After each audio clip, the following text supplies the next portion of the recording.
un an après sa réélection. Eh bien, un constat, c'est la rupture totale entre le président Emmanuel Macron et les Français. C'est ce que dit notre sondage ELAB pour BFM TV. Il reconnaît ce matin qu'il aurait dû davantage mouiller le maillot dans le débat sur les retraites. Il veut se réengager dans le débat public. C'est un petit peu comme le capitaine d'une équipe de football qui se rend compte qu'il aurait dû rentrer dans le match plus tôt. Il est arrivé 5 minutes de la fin et puis c'était un peu tard pour faire vraiment gagner son équipe. Vous vous souvenez que lors de la visite du président de la République, une partie de la CGT dit avoir coupé le courant. C'était dans l'Hérault et du coup ça avait impacté une clinique. Oui, il y a eu à certains endroits des bâtiments de santé qui ont eu des coupures, mais il faut quand même pas oublier que c'est souvent des coupures qui sont très très courtes, ça se compte en secondes. Nous, c'est un moyen de se faire entendre, c'est un moyen d'être pris en compte et d'accompagner cette colère qui est sur le terrain, qui est bien présente. Non, la coupure d'électricité de la clinique, c'est pas du tout la CGT. Et ensuite, quand on le fait, on les revendique. Et cette action, on ne la revendique pas. L'information ne circule pas très bien entre vous, Fabrice Coudour, parce que visiblement, vous nous avez dit exactement le contraire à l'instant. Elle circule complètement bien. C'est que,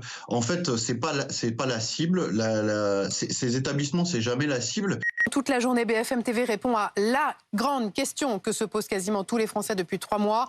À quel âge vais-je partir à la retraite ? On voulait savoir si au fur et à mesure des années, l'âge du départ à la retraite va-t-il augmenter ? Pour moi, effectivement, son âge de départ à la retraite aujourd'hui va osciller entre 64 et 67 en fonction de quand il va commencer à cotiser pour acquérir son taux plein. La mécanique, la carrosserie, les métiers qui sont très physiques, ça va être très très dur à 65 ans de porter des roues, des boîtes de vitesse. La situation de la pénibilité, je crois qu'il faut être très clair, elle a été partiellement traitée. Elle a été mise en œuvre, elle a été légèrement détricotée et on voit bien qu'aujourd'hui, toute la question se pose sur le sujet. Doit-on garder son permis à vie sans contrôle ? L'accident de Berck-sur-Mer de ce week-end relance le débat.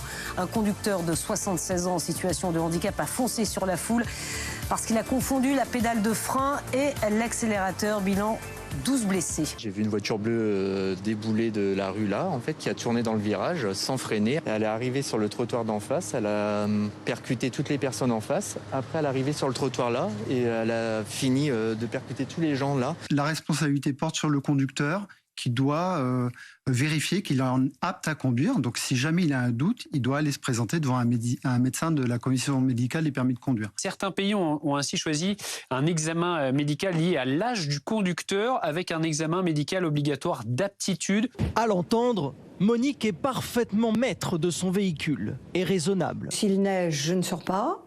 S'il pleut trop, aussi. Mais quand c'est son fils Ludovic qui en parle... Là, nous avons un arbre dans la forêt. Le phénomène des rodéos urbains qui prend de plus en plus d'ampleur. Ils ont débarqué vendredi à moto dans une galerie commerciale de la banlieue nantaise. Regardez, elle monte les escalators et ensuite...